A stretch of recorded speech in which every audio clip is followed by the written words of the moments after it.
This is The Creative Funding Show, a podcast for authors, YouTubers, and podcasters who want to fund the work they love without selling out. Welcome back to The Creative Funding Show. I'm Thomas Umstattd Jr., and with me today is Bremner Morris. He's the head of Patreon's Creator Partnerships and Creator Success Teams, to be renamed soon, I imagine. And he basically helps creators join the platform and become more successful once they get on Patreon. So, Bremner, welcome to the show. Yeah, thanks for having me. So, what is Patreon? What is Patreon? So Patreon is a membership platform for artists and creators to get paid by their most loyal fans. And what I mean by that is artists and creators can use Patreon to engage with their audience on a monthly recurring basis and establish a membership fee with those fans by offering them something exclusive and unique as part of that membership campaign. So today we have about 70,000 creators on the platform, processing about 150 million payments a year. And to date, we've processed about 300 million payments back to creators. So pretty exciting. It's very exciting, especially when you consider 150 million a year and 300 total. Yeah. That means the growth curve is up and to the right quite a bit. So a lot of new people. How many new creators are joining the platform on a given week or given month? On a given week or a month, we're adding, in the hundreds of creators per week, and then per month, hundreds and hundreds. We have a lot of folks that are joining the platform just to test it out, but then we have a number of folks who join, and then they have very significant outcomes because they have a very established fan base. One of the things about Patreon is that it's really for folks who have that established fan base, because what they're doing is converting their most loyal audience into a paying subscriber. If no one knows who you are, Patreon is not going to help very much. That's right. Yeah. We have an internal term that says we're not for the zero to fan problem. We're for the fan to member problem. Right.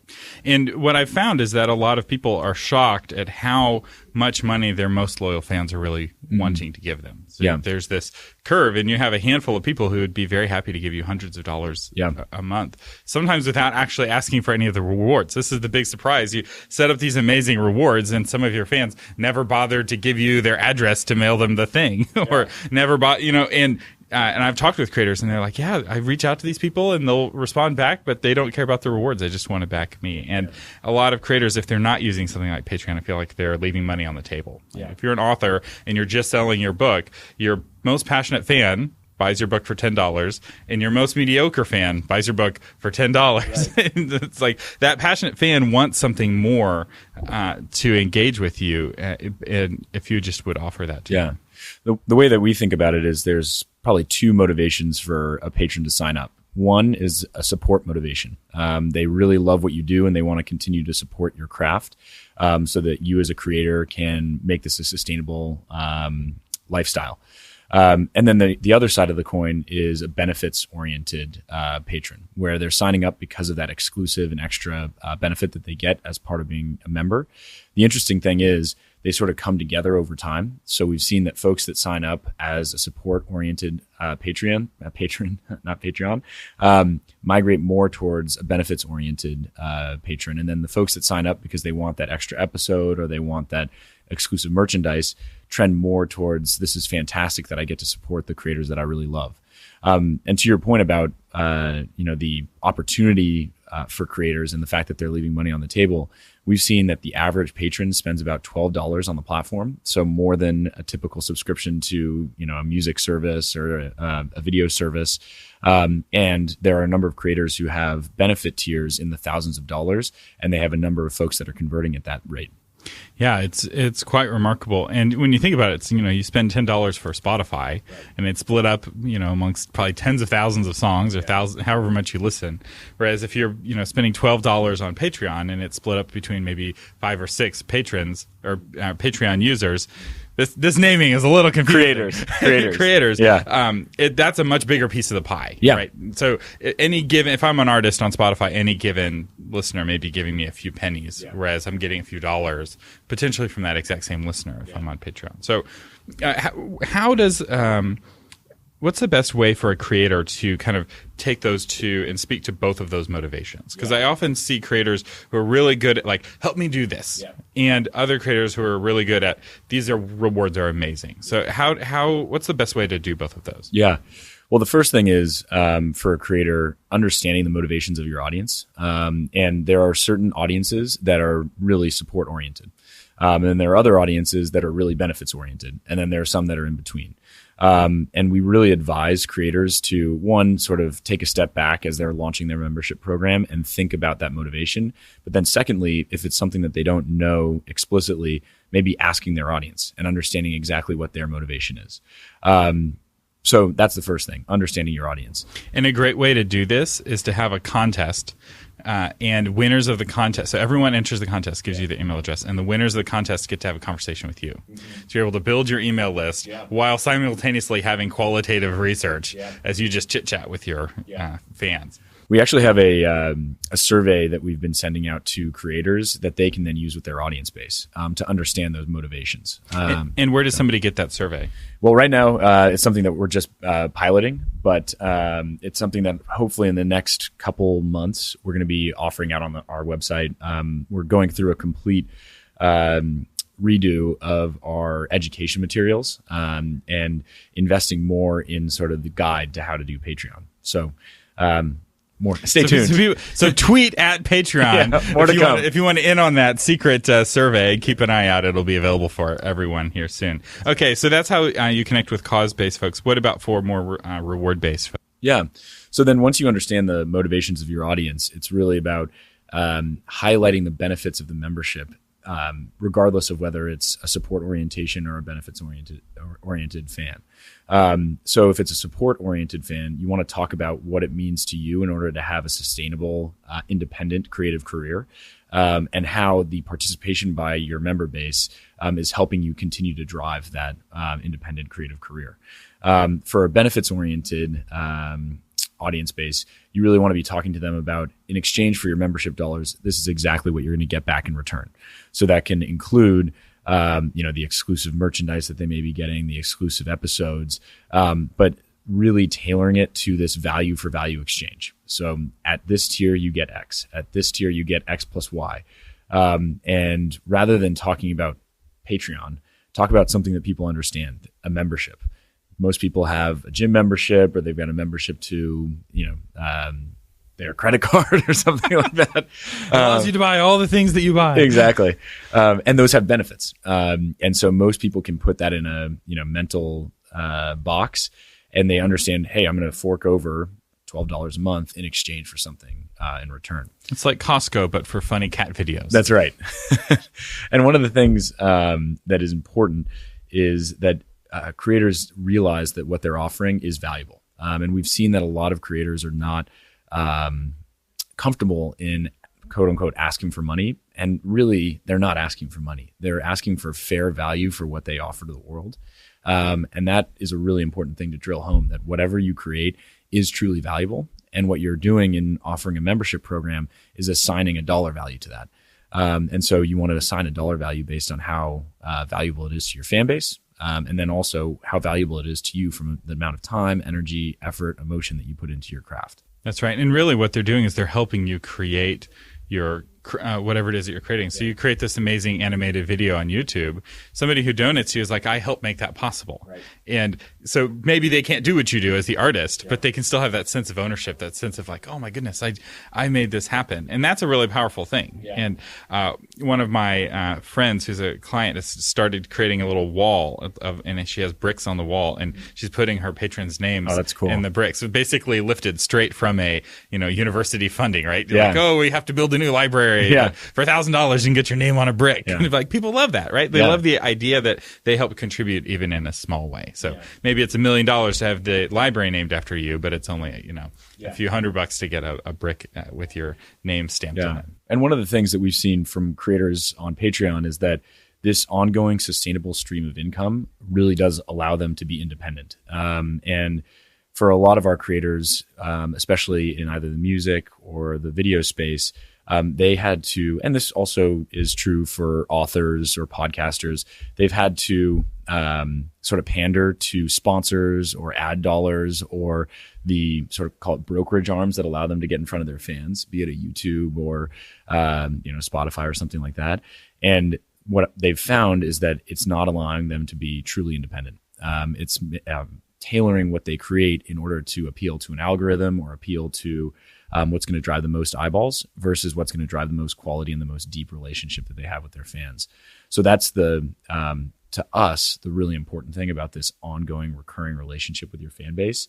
One, it's predictable for the creator. And then two, it allows them to drive this sort of independent creation that is most appealing to their most loyal and dedicated audience base. Exactly. And it helps even out the lumpiness of income. So I'm from primarily the author world, and authors have the worst in the sense of lumpy income. So if you're a traditionally published author, let's say you're a really successful author, right? You're selling hundreds of thousands of books and you're making a lot of money, but that money that you make for the year comes in maybe 3 checks across the entire year. So sure, that check may be for tens of thousands of dollars, but that requires a lot of discipline to not go blow it. And like, oh, we're going to Tahiti.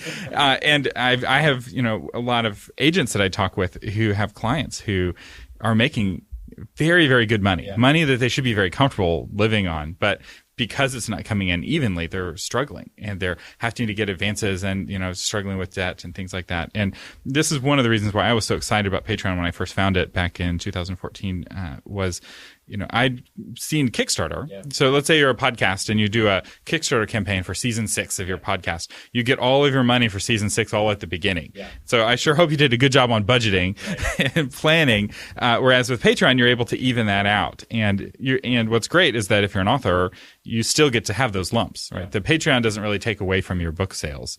No. And the people who are, quote, buying a book through Patreon are going to be spending way more for that book through Patreon. Because that's not really why they're on. Patreon's not a place to come for deals, right? It's like, oh, if I want a deal on your music, I'll listen to it for free on Spotify. I'll listen to it for free on YouTube. It's for your more passionate fans. And I think that model really helps reduce the anxiety. Yeah. Because a lot of authors are not making tons of money on Patreon, but just the idea that they know for sure rent is covered or the mortgage is covered next month allows them to take those bigger risks. Yeah, I think from our standpoint, we see Patreon or membership in general. It doesn't necessarily need to be Patreon, but membership in general is sort of the core sustaining stream of income for your career. It's like your paycheck. And then there are these other opportunities like a book deal or like a sponsorship deal or you name it, that are these bumps. And they're, as you said, lumpy, but they are fantastic. And the nice thing about Patreon is that we're not in the business of sort of being a exclusive platform that would cut you off from having to do those or being allowed to do those types of opportunities. In fact, to us, as long as creators get paid, that's us achieving our mission. And so we really just want to give you that sustainable stream of income so that you can then be, more empowered in your craft. Very cool. So to help understand Patreon, I want to kind of get your take on some of your competitors. Yeah. So now realize some of these competitors are companies that I personally love, so don't be too mean. Yeah. But I want to understand kind of how it's different. So like, for instance, Kickstarter and Patreon. How is Patreon different from Kickstarter? Candidly, we don't really see Kickstarter as a competitor. I think it's a very additive stream of income that can serve a certain component of the audience or not audience, but creator base that needs a one-time, single influx of cash. To us, what we're really architecting is the way to monetize your audience on an ongoing basis, whereas Kickstarter is monetizing your audience on a one-time basis. And there's a challenge there because your audience participates for a single moment in time around a single project, and then they have to figure out, the next time that you want to go back to that trough, you've got to figure out a whole new campaign to run with them. And we've seen a number of folks use both, where they need that single influx of cash up front, but then they realize that they need to convert that audience base into an ongoing, consistent membership base. So, from our standpoint, the difference is that you're entering into essentially a contract with your fan base.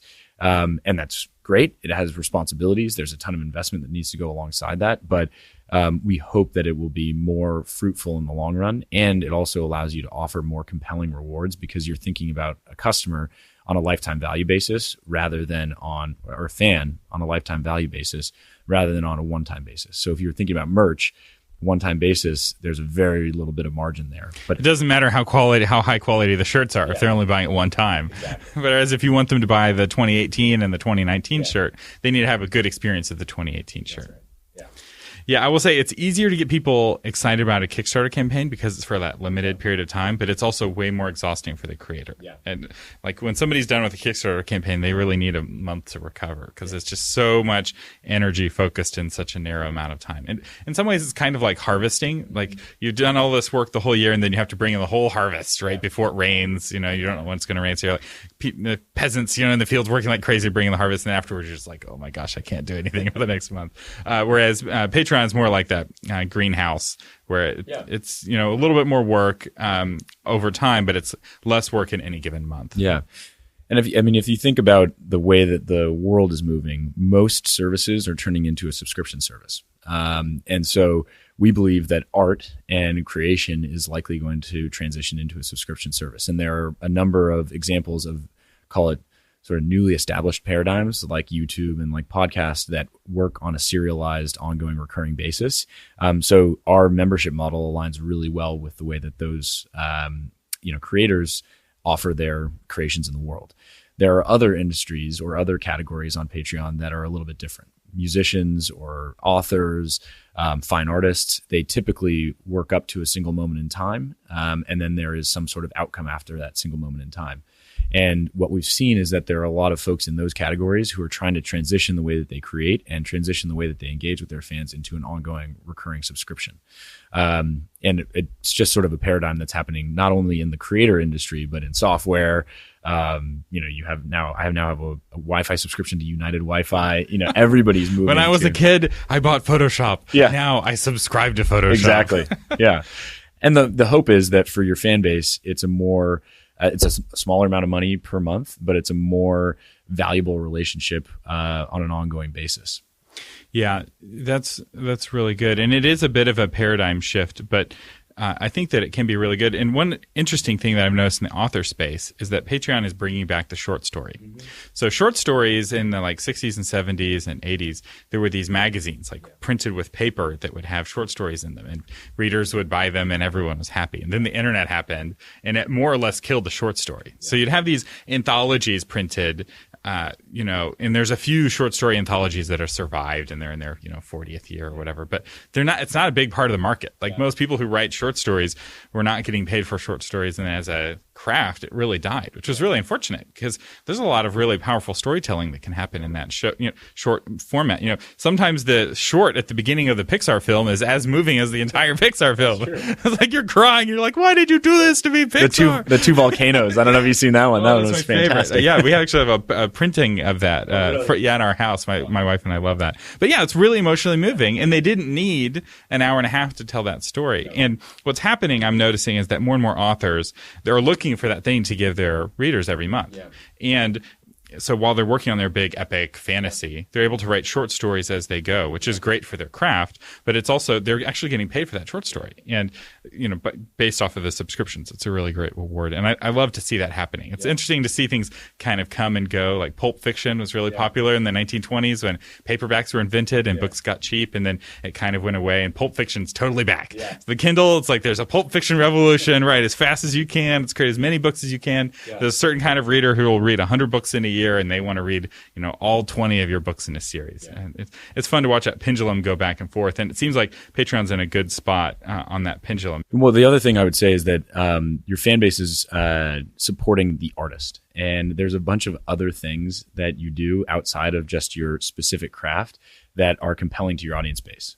Great example is that some folks in the music world offer an insight into what they're doing behind the scenes. It could be in the studio, it could be on the road, on their tour, it could just be their friend group, but they're offering that inside scoop on who they are as an artist. And that is really compelling to your most loyal fans.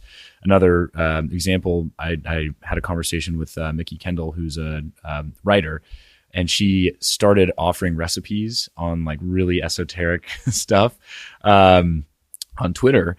And her audience base said, I'd love to see more of that. And this is not related to her, craft of being a writer and an author, but she's able to sort of excite and engage with her audience base around these recipes. And that's been a significant driver of her ongoing engagement with her fan base. So when we consult with creators, it's also about identifying the things that they do that may be slightly tangential to the specific thing that they're creating that offers their fan base an opportunity to engage with them in a more compelling way. The other thing to note, and this sort of gets back into the are we similar or different than Kickstarter, we also see Patreon as sort of the nugget of membership, but more importantly, the relationship that the creator and their fan have that travels with them across the internet. So that could mean that a reward is opening up a new area of your website that is only available to members. Or it can mean opening up a chat server where you get to engage with your creator, like on a Discord or something like that. It could be opening up a live stream. And those things are digitally fulfilled rewards that offer sort of a deeper engagement level with the creator. And it doesn't necessarily have to be on patreon.com. And it also is something that could only really be done in an ongoing subscription relationship, because it would be weird for somebody to offer a Kickstarter just to have a single live stream with them or something like that. And you're doing a lot of traffic copying at that point. It's like, oh wait, have you paid? Have you not paid? Yeah. Like that's a lot of hassle. Yeah. It's a challenge a lot of co-working spaces have, right? They have to, if they have day passes, they have to have somebody there to check at the door to make sure you bought your day pass. So now I know YouTube is also rolling out their own version of Patreon. It's their new subscription platform. Yeah. How is that different from Patreon? Yeah. We're really excited that YouTube is starting to think about how to Everyone wants to be Patreon. Yeah. Well, how to get creators paid. And to us, that is somewhat of our mission, because we've sort of influenced the market to make them understand that there is value in offering this subscription service. The difference, I think, is that many creators don't see themselves as YouTubers. They see themselves as creators who distribute through YouTube, but they may distribute through 5 other platforms. And that specific subscription only is in the context of YouTube engagement. And to us, we think that your fan base is going to live with you across the internet. They may be a YouTube creator. They may also have a Twitch channel. They may have a blog. They may have a Discord server. And there needs to be that sort of like pass that you have as a fan across every single one of those engagement platforms. And so we believe that a lot of creators are, one, sort of reticent and questioning YouTube's motivations. That's the first thing. But then 2, they don't necessarily just want to have singular engagement with YouTube. Yeah, because this isn't the first time YouTube's tried to make this work. They had a tip jar back in the day. I don't know if you remember that. Yeah. The tip jar that nobody used. I will say, tip jars online generally don't get used. Yeah. So we have we develop a WordPress plugin. It's a free WordPress plugin. There's a premium version, but you can also donate to the free version of the WordPress plugin. And I think in the history of the plugin, we've brought in about $5 in donations. This is a plugin that's running on thousands of websites all over the world, and it's just like that as a revenue model has not worked. It'll be interesting to see if the YouTube button works, because in some ways, if you want to help out creators, sign up for YouTube Red. Yeah. Like your view as a YouTube Red subscriber is way more valuable to that creator than your 0.05 cent watching of the commercial that you skip after 15 seconds. Yeah. And I found that a lot of people are really hesitant to sign up for YouTube Red. It's only $10, $12. It's not like it's really expensive. And yet even that, it's not very popular. Well, the value proposition is a little muddled. It's difficult for a fan to understand what they're getting back in return and how it ultimately goes to support the artist. So that's the first thing. I think also there's and internally at YouTube, a lack of direction as to whether subscription revenue is the core value proposition of their product or advertising revenue is the core value proposition of their product. Oh, well, no, it's definitely advertising revenue. All right, so I was being fair. Let's be clear here. YouTube is owned by Alphabet, which is basically Google, and they make billions and billions of dollars, being the number one place that people spend their advertising dollars, and they do advertising really well. And I will say, as a podcaster, sometimes I'm envious of how well monetized YouTube is from an advertising perspective. So for a podcast to sell ads, you have to get a sponsor who inserts the file into the MP3 somehow, but everyone's getting the same ad. Whereas on YouTube, if you visit Casper's website, so help you for the next 30 days, you're gonna have nothing but Casper ads on YouTube, and that's regardless of what kind of video you're watching. So you're watching a video on news, Casper ad. You're watching a video with cute puppies, Casper ad, because they have that tracking data that tracks you around the web, and they do a really good job at that. Like, I don't think anyone's one's ever going to beat Google at advertising. Like maybe Facebook, but I don't know. If I were a betting man, my money's on Google. Totally. I was trying to be sort of, politically correct, that giving them the benefit of the doubt that they may be investing in subscriptions. But I think that that's also at the core of the problem, is that this is an ancillary product offering that they're rolling out because they see that there's a desire in the market for creators to engage with their fan base in an ongoing subscription relationship. I just going back to your point about they do advertising really well. I think they do advertising really well when it relates to them making money off of advertising. But the reason that Patreon exists is that Jack, our CEO, was a creator on YouTube, and he would have millions of views on every single one of his videos. And to this day, some of those videos, despite having millions of views, have only made him a few $100s in advertising revenue. And so while they may be very effective at serving up ads to fans and helping advertisers or brands get in front of those eyeballs, they're not very effective at paying out the artists for their creations. And we've seen a lot of folks recently through the demonetization challenges move over to Patreon because they haven't been able to drive a sustainable income. And these are folks with 12 million subscribers on YouTube that are struggling to even make ends meet, despite the fact that 6 months ago, a year ago, they were making in the 20s to 30s to 40s of thousands of dollars per month in ad revenue. The flip of a switch from an algorithm standpoint can mean boom or bust for a lot of these creators. And from a Patreon standpoint, we never want to put them in that position. So we just want to give them the infrastructure to be able to engage with their fans however they see fit. And I will say that's something a lot of people are concerned about, especially people in the center of the country. So there's this sense that, well, these companies that are based on the coasts, they have a very different value system, and they have a very strong belief as to what political views should be. And if you don't agree with our political views, we'll cut you off from money. And that's really scary, like especially when you feel so powerless. Like, oh, there's nothing I can do about Facebook, not showing my post to people, or YouTube demonetizing me. How is Patreon navigating that? Because Patreon's located in San Francisco. So I imagine it's pretty monocultural when it comes to political views. You're not going to see lots of diversity there. Yeah. I'm guessing, but you tell me. Yeah. So two things. One, Patreon, our brand promise is that we're not going to get in between the relationship between a creator and their fans. And internally, one of our core behaviors and one of our core values as a business is that we're creator first. So we're going to build products that help creators engage with their fan base. And from our standpoint, those creators could be across an entire political spectrum. If they have an established fan base and they want to use our infrastructure in order to engage with their fan base, more power to them, regardless of political belief. Now, we do have privacy policies and rules and guidelines on what you can offer through Patreon, and we do draw the line at certain areas, hate speech or things on the pornography side of the spectrum. But regardless, we are very we're an open platform. And people can participate as they see fit. And in that way, if your audience can choose to support a creator, if it is something that Patreon doesn't agree with, or somebody internally at Patreon, that doesn't stop them from using the platform. And we've got really successful creators completely across the political spectrum. And I think that that's actually a unique differentiator of Patreon versus a platform that is essentially run by ads, because the ads dictate what can be valuable on the platform. Absolutely. And you have big corporations who will bully companies into suppressing, speech they don't like. Exactly. I remember there was a video that made fun of Vegemite, which is a food that's very popular in Australia. And it was an American guy, and he's tasting Vegemite, and he's getting like super sick, and it's a hilarious video and had millions of views.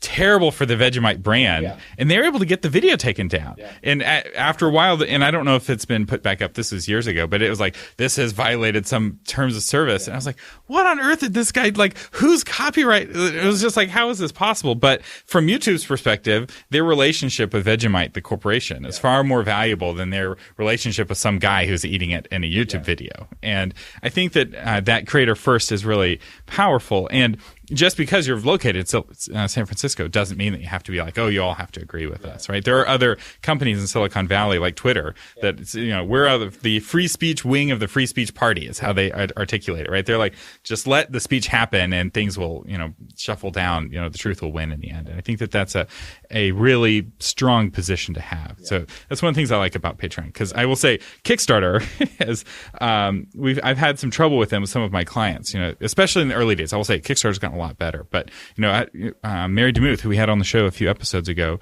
her campaign was rejected from Kickstarter. It was a book on overcoming sexual assault, sexual abuse, but they considered it self-help, and that was not good enough. It's like that did not meet their hipster standards. It was like, this isn't artistic enough. I was like, really? Like, that's how you're going to play it. So she ended up going on Indiegogo, which was much more laid back. Indiegogo, I feel, is more like Patreon. They're like, hey, if you have people who want to, support you, you're not forcing anyone to buy your product, right? It's not like Patreon is like, hey, you must become a patron of this creator you don't like, right? It's like, it's up to those creators and those patrons on who they support. Yeah. And I think one of the other things is right now we don't invest in discoverability. So we're not trying to push to our fan base a certain creator based on who you subscribe to. It's all about the creator engaging with their fan base. In fact, a significant portion, probably in the 70 to 80% of fans came to Patreon because the creator specifically mentioned Patreon. Patreon's not going out there and recruiting potential patrons on behalf of creators. We're giving the creator the infrastructure to engage with that fan base. And to the point about being creator first, the really exciting thing about the business is that it was founded by a creator who saw a problem in the market and has consistently sort of been that chief creator in order to help us better build products for creators, and also realize that the existing platforms that are out there have some type of bias to another constituent. And we don't want to enter in that type of situation where Patreon is beholden to another type of constituent. He who pays the piper calls the tune. And when you're the piper, you really care about who's paying you, ultimately. So real quick before we go, tell us a little bit about the roadmap. I realize you can't talk about specifics. And if you make promises of deliverables for engineers, they will have your head on it. So I've worked in software companies. I know how that is. But give us an idea. What is Patreon working on in 2018? Yeah. So there are a few things. One, we recognize that there's a ton of cost of fulfillment associated with running a membership campaign, and we want to be able to reduce that cost so that people can offer more compelling benefits to their fan base. That can include building out more sophisticated fulfillment management tools, essentially a more robust CRM, so that people can track what is owed to people on a given recurring basis. Yes, please. Yeah. So that right now is in the beta rollout phase. We call it the Fulfillment Manager, and it's essentially just a really robust CRM. And we hope to automate a lot of the functions that happen on the platform so that you can do automated fulfillment of different benefits. The second is that we're recognizing that one of the biggest costs of fulfillment for the business is around merchandise. And so we're investing in capabilities that reduce the cost of that fulfillment, so that you can offer really compelling benefits around exclusive merchandise, and also offer it as a time-based benefit so that people can, stick around for 6 months because they know that the exclusive t-shirts coming out, or stick around for 2 years because they know that the, custom CD, as an example, is coming out. So that's the second. So cost of fulfillment in general, cost of fulfillment around merchandise explicitly, and then also investing in our platform capabilities. So about a year ago, we released a platform API, which allows us to tie that membership nugget into other platforms for engagement. And we have about 30 different applications that are built on top of Patreon's API. They could be live streaming mechanisms. MailChimp is a thing that we offer so you can have a custom mailing list based on your patron data. And there are a variety of other things that we offer on top of that API, but we're heavily investing there because to us, if Patreon sort of fades into the background and allows you to run your membership wherever you want to engage with your fans, that's a super positive outcome for us. And then there are a ton of sort of benefits that we'll offer through the platform. So we just released a ethereal video, which is kind of like a private Snapchat, if you will, called Lens, which allows people to engage with their fans and offer, time-based video. So you can offer a video for 24 hours, and it's only for your cordoned off component of your membership base. And yeah, those are some of the areas. we are also really heavily investing in the infrastructure of our platform. Now that we're processing this amount of payments per year, we need our platform to be hyper robust. So we're hiring a lot of engineers around billing, a lot of engineers around infrastructure and those types of things. Yeah, because scaling from 0 transactions to millions of dollars of transactions and hundreds of millions of dollars of transactions, that's can be a little complicated.